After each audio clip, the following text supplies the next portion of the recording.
Hello, I'm Jim Cornwall, and this is the walkingpost.com podcast.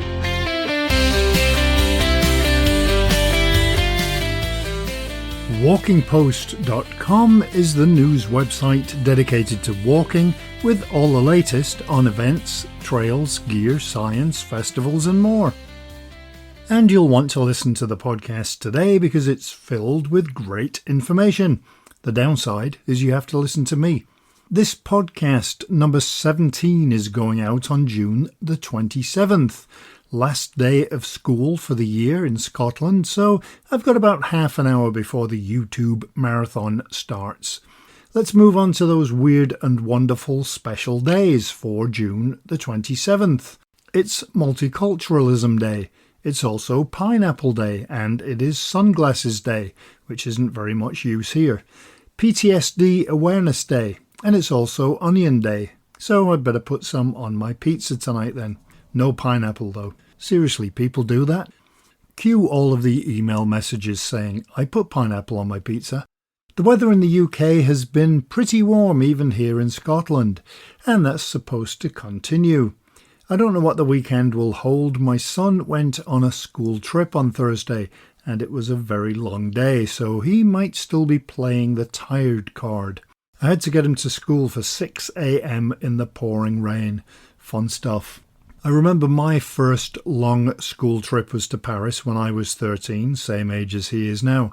And I still remember vividly the woman at the register at the Eiffel Tower not giving me my change when we all bought tickets. And I argued with her in French and told her I wasn't moving until she gave me my change.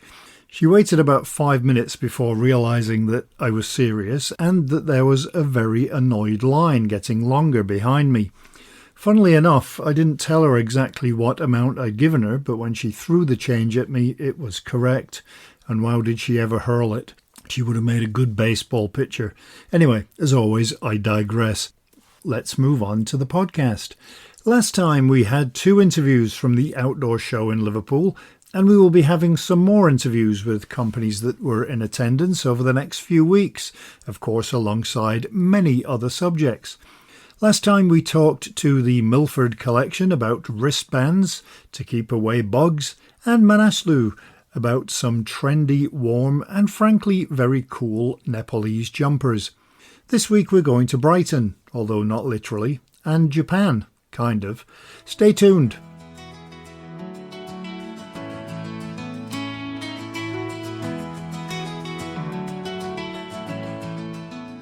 But of course, first we take a look at some of the week's articles on walkingpost.com. It was a very busy week again on the news front, which is good when you run a news site. If you do have news, guest ideas or comments, please do get in touch via walkingpost.com, or you can just email me at jim@walkingpost.com. So it's time for our short-ish recap of some of the headlines of the news articles we had on walkingpost.com this past week.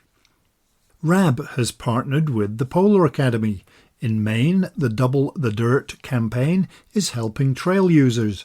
And shoe manufacturer Xtep previewed its 2026 first quarter products. There are new options available for illumination in the dark, and there has been a boost to walking routes in Suffolk. A new book from the Netherlands celebrates women walking pioneers. It looks like a great book, but sadly for now at least it's only in Dutch.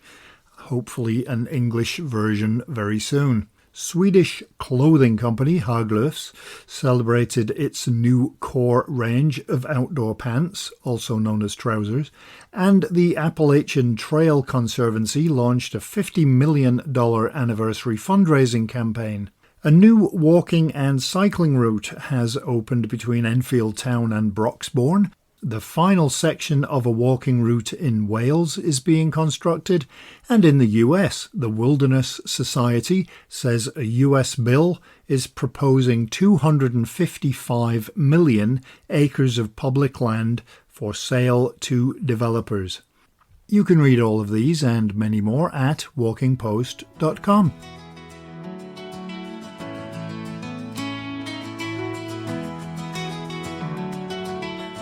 two great interviews for you this week, and the first of them, if you're a reader of the news at walkingpost.com, and why wouldn't you be, relates to an article we had a few weeks ago now that announced Brighton and Hove in East Sussex was named the most walkable city in the UK and the third most walkable in the world by the magazine Time Out. Having spent a couple of years in Sussex, not that far from Brighton, I can agree it's a great place. It really has everything you need and something a lot of cities don't have, and that's the sea. And on the other side, it has the South Downs. I was curious to find out why the city did so well, so I asked. To tell us all about Brighton and the things it's doing for walkers is walking officer at the Brighton and Hove Council, Delphine Jacq. Well, I guess the first question then is if you could tell me a bit about the reasons why you think Brighton may have been named the top walkable city in the UK. Yeah, well, I think there's an obvious one, which is the natural environment, really. You know, we're really blessed in Brighton and Hove. We have on one side the sea and on the other side the downs. So there's plenty of opportunities to be in nature. And the seafront, for example, stretches for about 13 kilometers within the city. And so you have the seafront and then you have undercliff paths, lots of, off-road walking, which is really very accessible as well, very flat. And then on the other side, you have the downs, which are obviously quite hilly, but there's loads of paths and just beautiful places to go to and a variety of places as well. And in the city itself, we have loads of green spaces as well. We have over 150 parks and green spaces available for the public. So you're never really very far away from a green space as well. That's one thing. But I think the other thing as well is that there's been loads of investment in the city in terms of trying to create those places for people, accessible, safer places for people to hang out and to walk and cycle as well. That makes a big difference because we know if the infrastructure is there, people are more likely to use them. The other thing as well, in terms of car ownership, about a third of people in the city don't own a car or don't have access to a car. So perhaps there is this culture already of using other forms of transport, busing and cycling and obviously walking.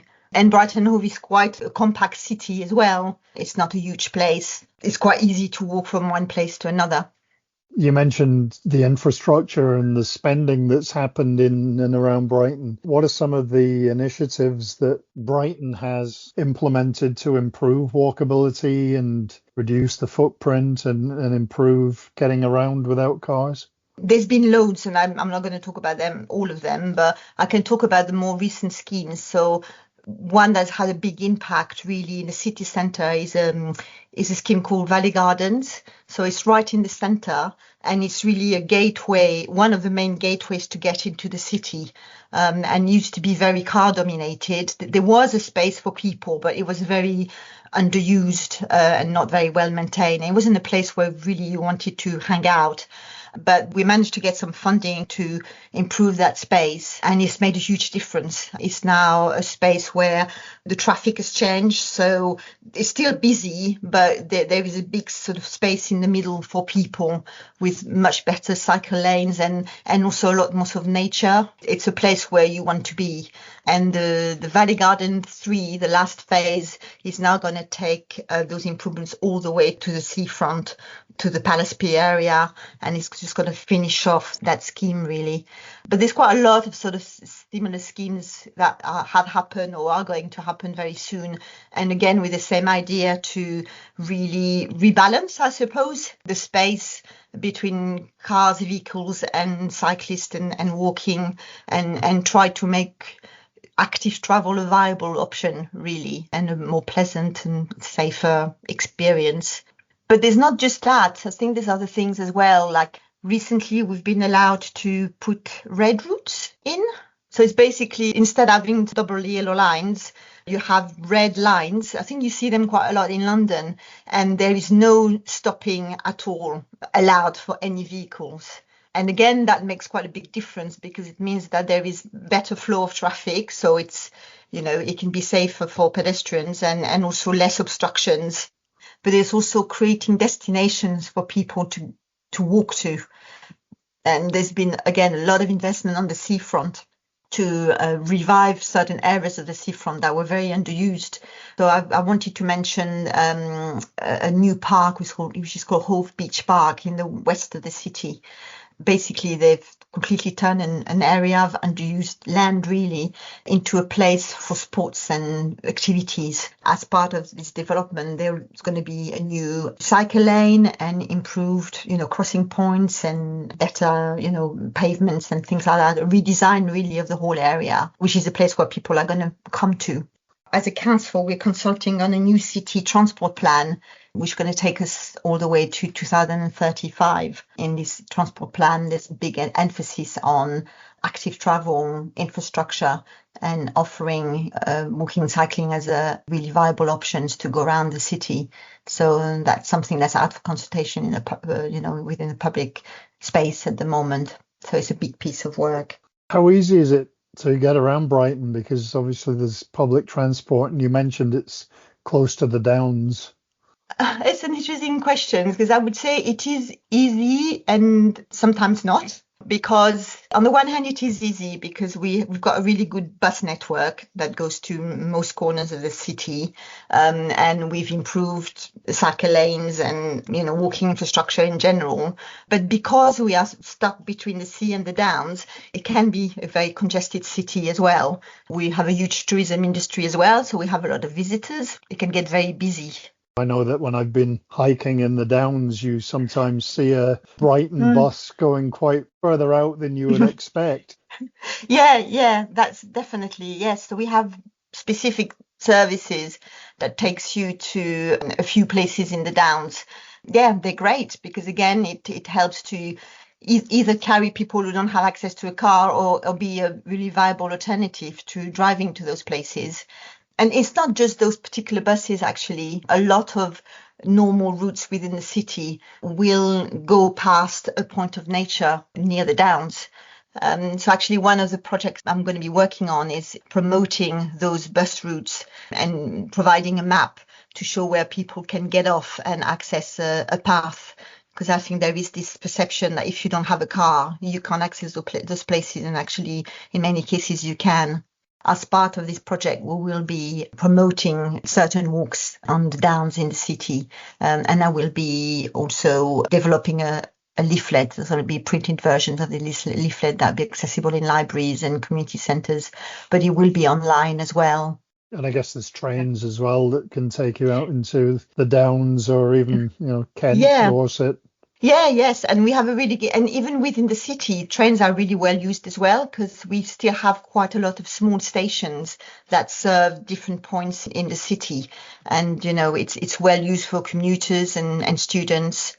So we have a good combination. We also have a bike hire scheme, which is managed by the council, called Barrel's Bike. And they now have a fleet of e-bikes as well. They're very popular and very helpful because Brighton is very hilly as well. So that can be a barrier to walking and cycling. Yeah, you mentioned the map that you're going to be doing to help people get out and walk. Are there any other programs that have been making a difference in getting people out, whether it's walking, cycling? I can talk about cycling as well, but I think I'll start with walking because I'm the walking officer. I have been working on a scheme in the last few years, really, to try and support local groups to encourage walking within their communities. So I give out small grants, about £500, to set up and evaluate a walking scheme. It's been really interesting because I've been approached by lots of different organisations. There's so much going on in Brighton. And it's been really interesting to see how walking can help beyond the transport side of things, help those groups. A lot of them face barriers to walking for different reasons. And it's really about creating a project that people can engage with and participate and get something out of it. And to give you some examples, I've been working with charities that support people with adults with learning disabilities, the trans community as well, even NHS mental health services. And what they have in common is the need really for a walking group that suits their needs and is going to make them feel safe and looked after and and going to give them the opportunity to go back out in the community and start building that confidence really and that independence that they can actually be out there and feeling the benefits as well, the physical and mental health benefits of moving your body. Yeah, that's something I was going to mention, the health benefits. I mean, that's clearly important as well. Oh, it's massive. It's quite mind-blowing, to be honest. When I first started this job and I started looking at the statistics and evidence, there's actually an overwhelming amount of evidence that moving more, so that's including walking, is essential for health and well-being. And that comes from, medical experts who have looked into data and have realized that doing your recommended physical activity, which is about 150 minutes a week, so it's about 30 minutes, 5 days a week of moderate exercise, so that's feeling a little bit out of breath, will have a massive impact on your health now, but in the future as well, in terms of preventing diseases. That's the sort of thing that I try to share in my work. And just to give you, a few numbers in terms of impact, health impact, if you do those 150 minutes of physical activity a week, you will lower your risk of developing dementia, depression by 30%, certain types of cancers as well, like colon or breast cancer, between 20 and 30%, hip fracture up to 68%, and also those diseases that we know are real, are killers, the main killers of cardiovascular diseases, for example, by up to 40%. So they're big numbers. We are in a crisis at the moment in terms of public health, and sedentary life is a huge issue. It's responsible for 1 out of 6 deaths in the UK, the fact of being inactive. And it's about the same as smoking. And we know there's lots done around helping people to quit smoking, and perhaps there should be even more done to help people be active again. Are there any resources that are out there to try and get people more active and walking more? I work closely with the public health team in Brighton Hove, and they do a lot of work to try and help people, especially people who are, inactive for lots of different reasons, to be a little bit more active. So there's a brilliant team, the Healthy Lifestyle team at the council, providing a whole program of activities and doing lots of outreach work to engage with lots of different communities and age groups. They have recently published their new vehicle strategy, and it's actually called Let's Get Moving. So it's recognizing that it's not just about sports, but it's about moving more in your daily life, incorporating more movement in your daily life. And that could be lots of different things, including trying to travel a little bit more actively. But if anybody's interested, they can have a look at the webpage, all about walking, brighton-hove.gov.uk/walking. And there you can find information about local groups that you can join in the city, low cost or free groups. More information about the health benefits of walking. I think there is a link to a report that is really interesting, and other things as well that we do, that we do around walking. I know you mentioned the walking groups. There used to be a walking festival, I think, in Brighton as well. Yeah, 2-3 years ago, I organised the first walking festival in Brighton. It was almost overdue, really, because when I started researching walking festivals, I realized that loads of other cities in the UK had already done one, and some of them were regular events. Mine, unfortunately, is not a regular thing. Again, it was really interesting to gauge people's appetite for walking, and there is a real appetite for it. Most people can walk, enjoy walking. It's easy and free and simple. So it was not just an opportunity to get people walking and going on various walks and discover new places to walk in Brighton Hove, but really trying to raise the profile of walking with all its benefits. In your position, are there any other things that you're looking to be able to introduce? There's loads of things that I'd like to do. We, at the moment, are, I suppose, a bit limited with budget, but we've just heard that we should be receiving a 3-year funding program for next year. So that's very good news. I think I would like to carry on the work that I do with community grants and carry on evaluating them and gathering evidence to make more a case for walking. And who knows, maybe another walking festival. What are your favourite places in and around Brighton for walks? I think I would have to say that it's the Undercliff Pass from the Marina towards the east, really. It's just a beautiful place, white chalks, an off-road space for cyclists and walkers.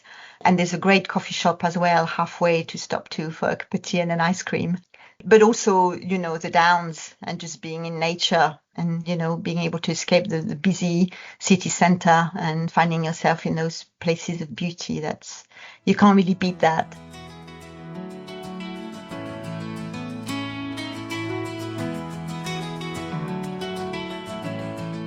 It's a great place, Brighton. The pavilion is unique, the seafront's perfect for walking, and it's right next to the South Downs, which everyone should experience if they can.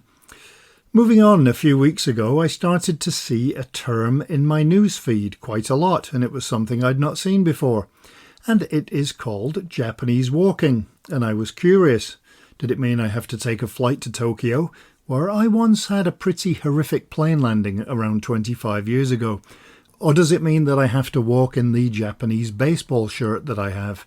Turns out neither, but I won't explain what it is. I'll leave that to the expert. And we do have an expert, because not only can she tell us about Japanese walking, as you'll find out, she knows her stuff about everything walking. I learned a lot, and I hope you will too, in this in-depth conversation with Milica McDowell from the company Gait Happens. So, yeah, before we actually get to trends, I wonder if you could give me a bit of background on what you do and Gait Happens. So good morning. My name is Dr. Milica McDowell. I'm a physiotherapist based in the United States. Gait Happens is an education and product company. We provide courses and products for consumers as well as education for medical and health providers globally. The company was started about 10 years ago by Dr. Courtney Conley. She added a partner, Dr. Jen Perez, soon thereafter. They're both passionate chiropractors who are totally obsessed with feet and gait mechanics and teaching people how to optimize their total health by optimizing their foot health. The company's based in Colorado. We have several virtual practitioners who work on the team that are able to do one-on-one consults for clients across the globe. We teach live courses and we also teach digital courses. And so it's a really fun company. I'm the vice president of operations, and our mission is really to educate people about how to keep their feet healthy, how to optimize their walking mechanics, and how that leads to wellness and longevity. Is that something a lot of people ignore? It is. I think we, as a clinician, especially for me, we run into people who are very surprised that their feet could be contributing to back pain or their neck pain or their shoulder pain even. I think a lot of times medical systems compartmentalize the body parts that we take care of.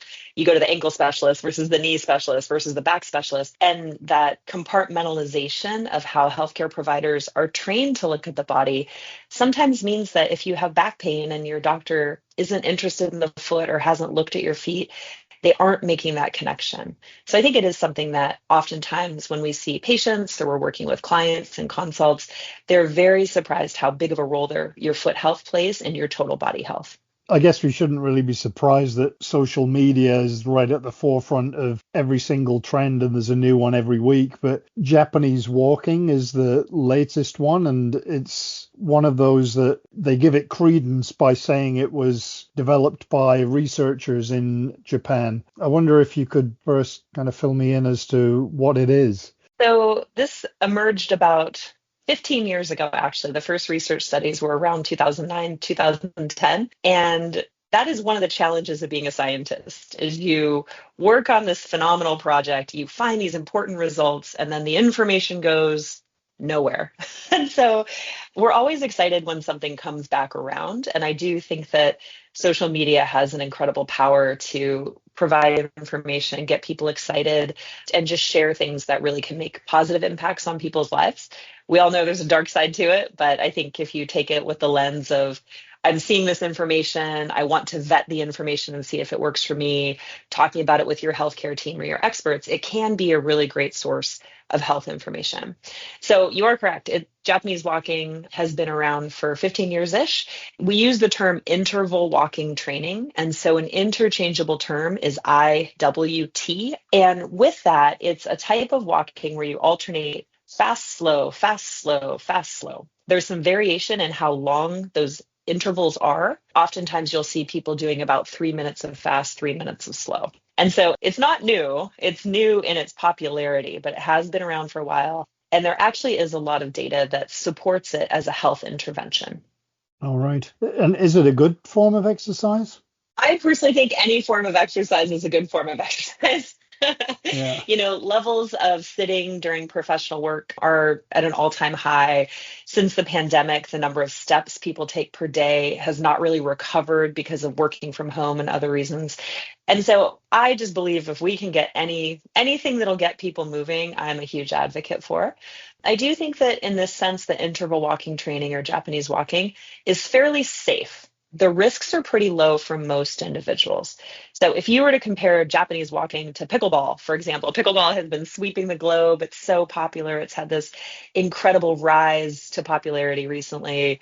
People love to participate because it's competitive and it's sort of a little bit like short duration. So you don't have to go spend a couple hours doing it.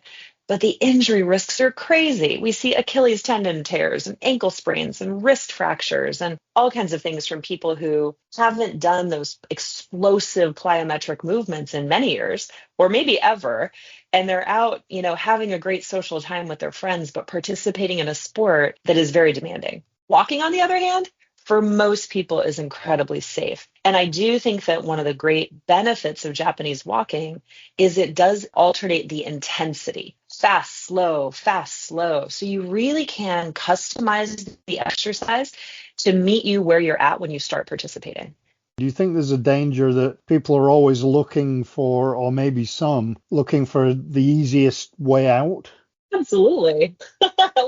Humans are creatures of ease, right? And I think that we have to acknowledge that, right? As a healthcare provider, for me, I understand the people that I see they're busy. They're looking to be efficient. They want to see quick results. And some of that is just our human nature, right? We want that dopamine burst because we've just succeeded in some way. And I think that when we're looking at exercise and physical activity participation, I like to tell everybody we're playing the long game here. And so it's really finding things that you can stick with, you can continue to feel motivated about, you can perhaps encourage others to participate, you can become an advocate of this type of movement. And so, none of these things are really a quick fix. And I think that as adults, we have to recognize that that's a truth. The same with weight loss. If you're trying to lose 20 pounds, that's not going to happen in a week or 2 weeks. That's a longer journey. You have to be very mindful about it. You have to be very prescriptive about what you're trying to do.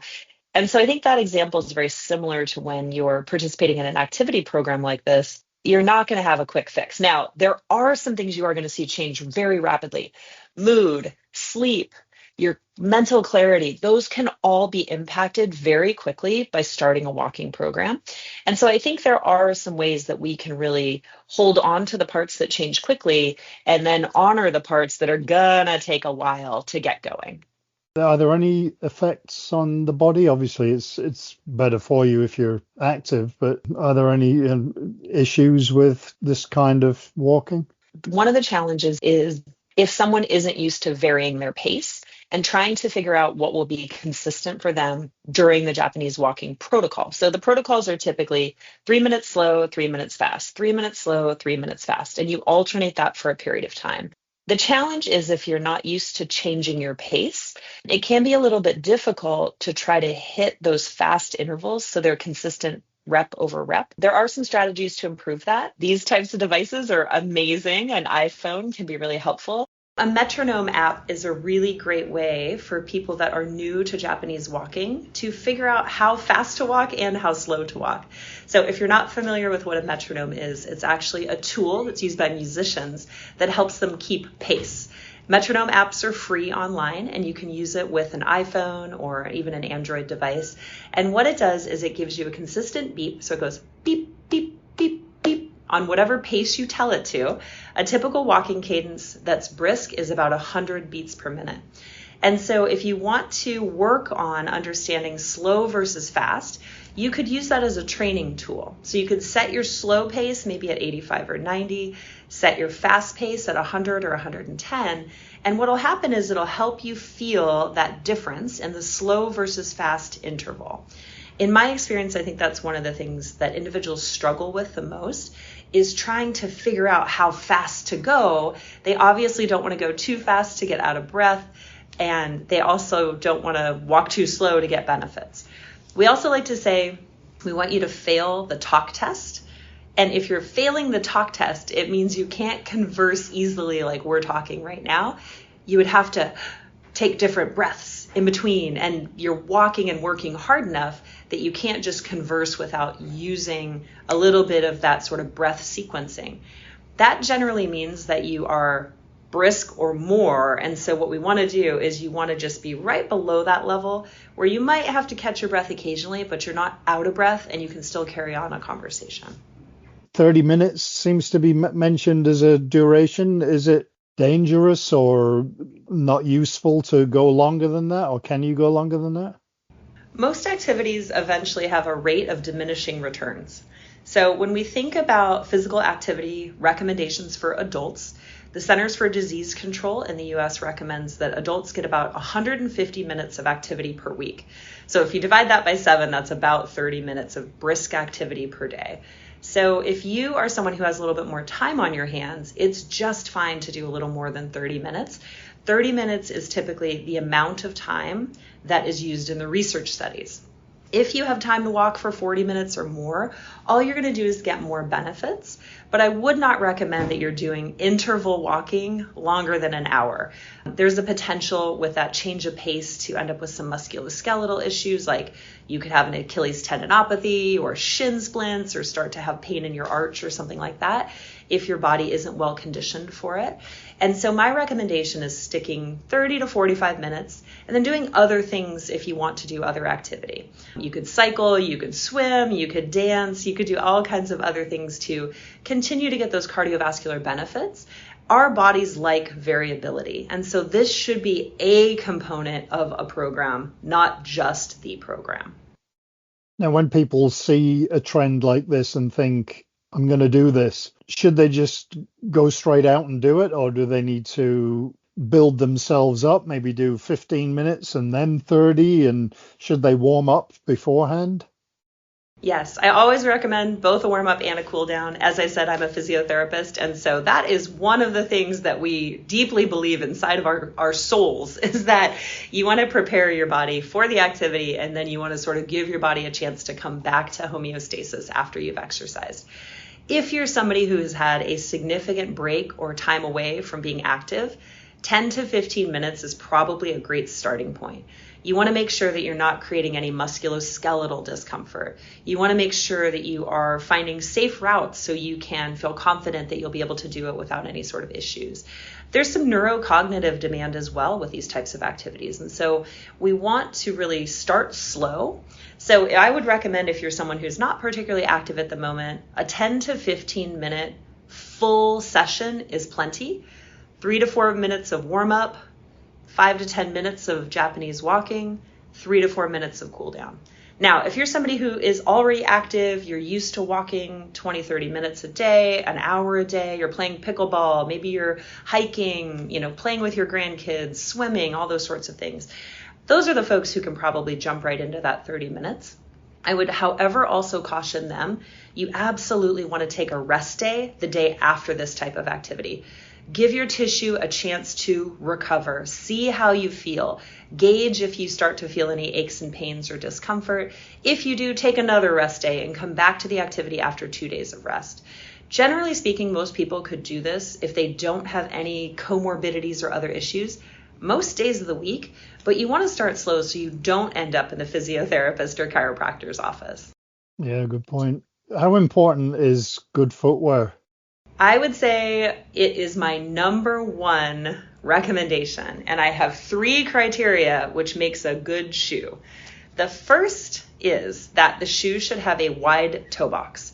That doesn't mean that it's a size wide shoe. A size wide shoe is related to your foot volume.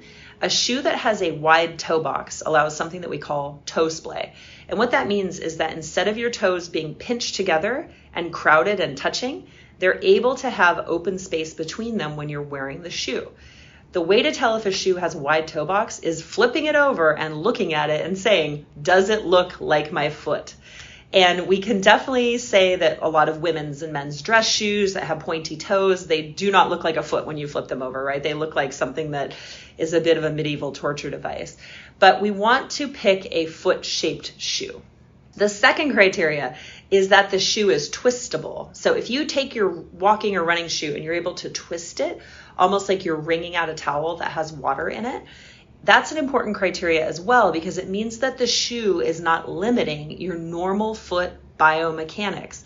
If the foot is limited from going through its normal range of motion, guess what happens? A chain reaction up your biomechanical chain. If we're limiting your foot motion, guess where the motion has to come from? Your ankle or your knee. And so when we see individuals who are wearing shoes that are too supportive or too restrictive, a lot of times they're the individuals who complain of ankle, knee, or hip pain. The third is, and I think this one is very surprising, less cushion is more. So shoes are currently over-engineered, and they have huge pillows of cushions and giant stacks under the heel and all this like foam and pillow. And what's interesting about that technology trend in footwear over the last 15 years is that it diminishes your ability to feel the surface you're walking on. It also causes some instability. If you are to step on an uneven terrain, an angle, a rock, a stump, you're going to feel squish rather than feeling what you're stepping on. And so my three criteria are wide toe box, that it's flexible, and that it has minimal to low cushion. And I think that surprises a lot of people when we make that recommendation. Yeah, I just learned something. I've got about 4 different pairs of hiking shoes, and they only meet 2 of those criteria because they're definitely not flexible at all. And Gotcha. I find if I go for long hikes, the ones that are really flexible, they don't meet number 1 or well, they meet 1 and 2, but not 3. You end up with tired and with Yes. muscular shoes if you don't meet any of those 3. So that makes perfect sense.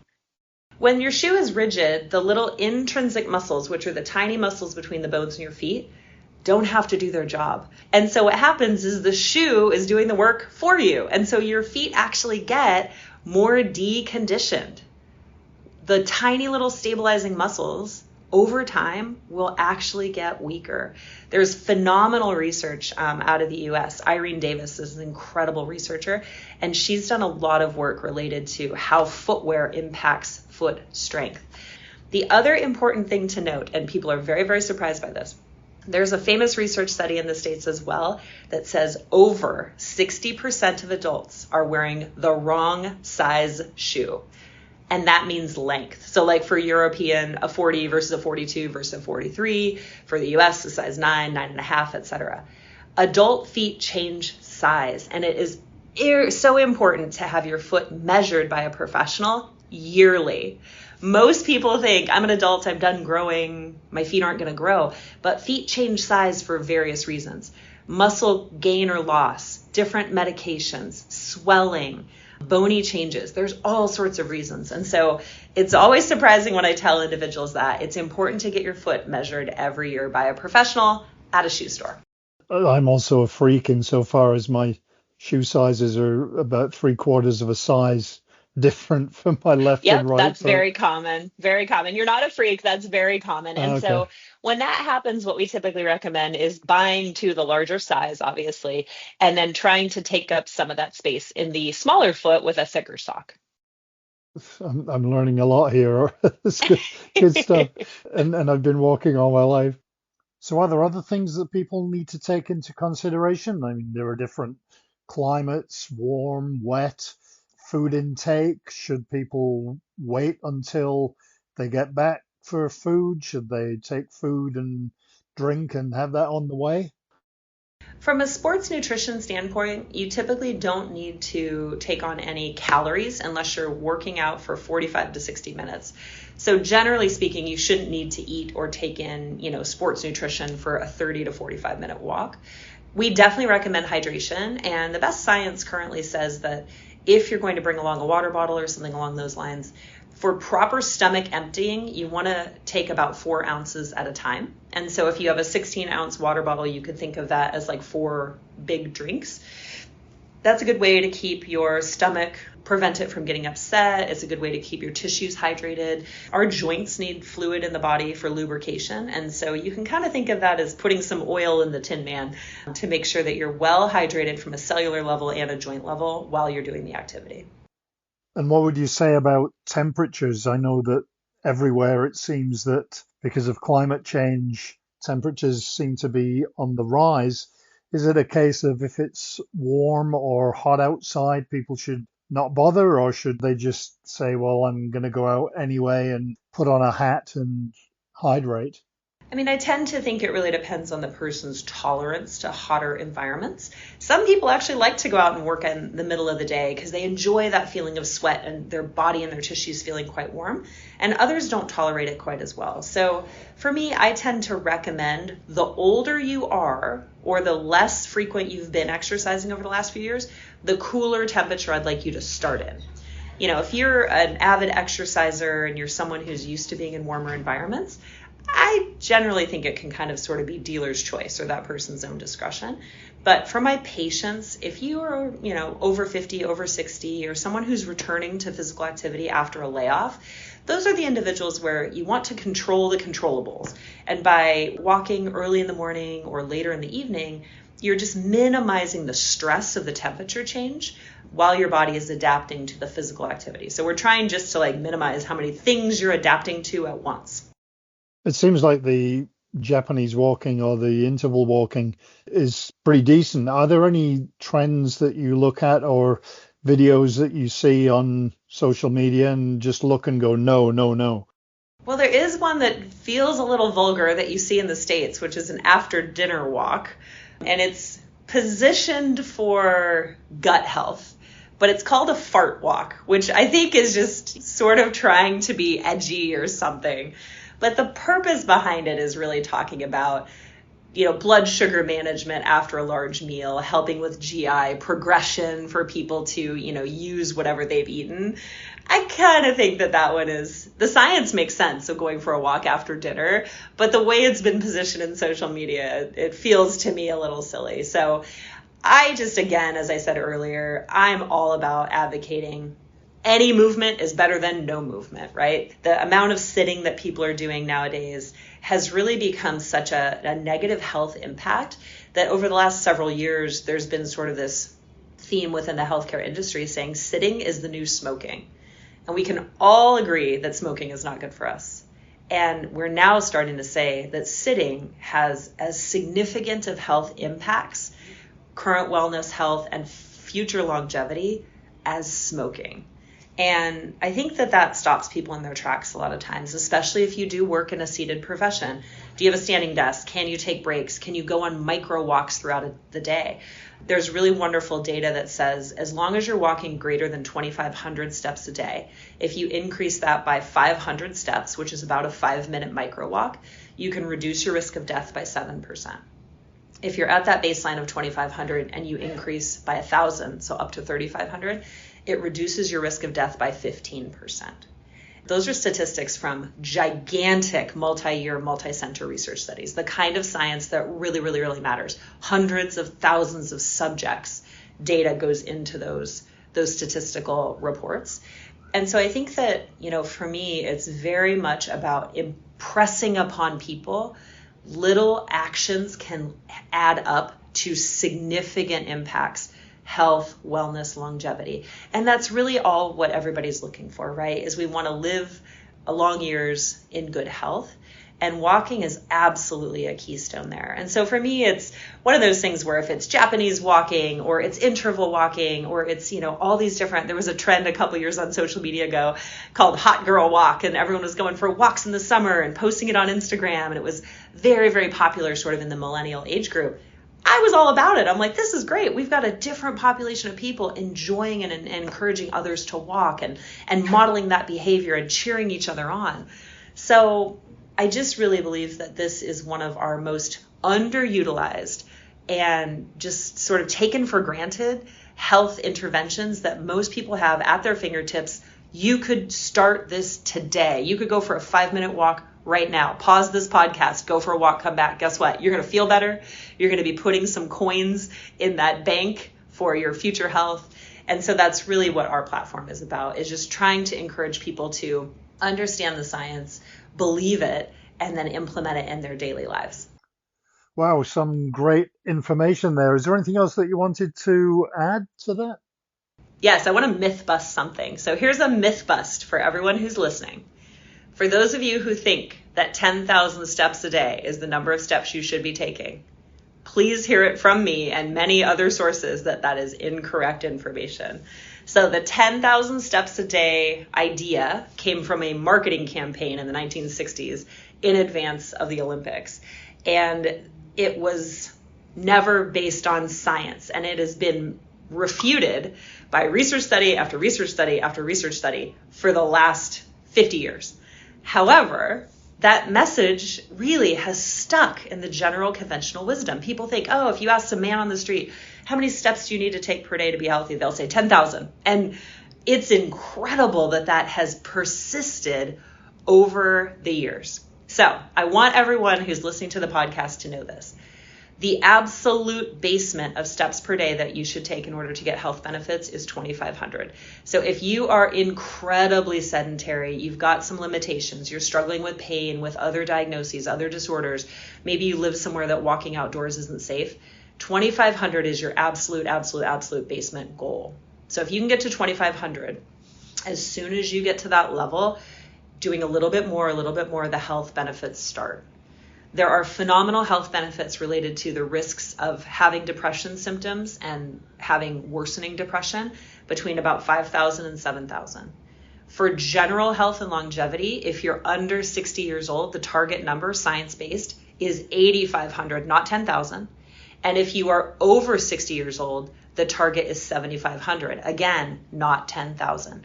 So to review those, there's benefit at 2,500. As you go up into the 3,000s, we start to see some dementia prevention. In the 5,000s, we start to see depression prevention. And then for general humans who are pretty well healthy to start, if you're under 60, it's 8,500. If you're over 60, it's 7,500. Another important caveat with all of those numbers is micro walks count, little accumulations of steps throughout the day count. So do not feel like you have to go and knock out 8,500 steps. It's going to take me 45 minutes. I don't have that kind of time. As long as you're walking above 2,500, little 500 to 1,000 step bites throughout the day, add into that bucket. And so that is a really big part of our platform, is we are working really hard with Gait Happens and then with the book that we have coming out next year to dispel that 10,000 step myth. So if you take away nothing else from this conversation today, my friends, 60% of adults are wearing the wrong size shoe. There are 3 criteria for shoes that I believe set you up for health, which is a wide toe box, a thin and flexible sole, and the shoe being flexible and twistable. And then 10,000 steps is a myth.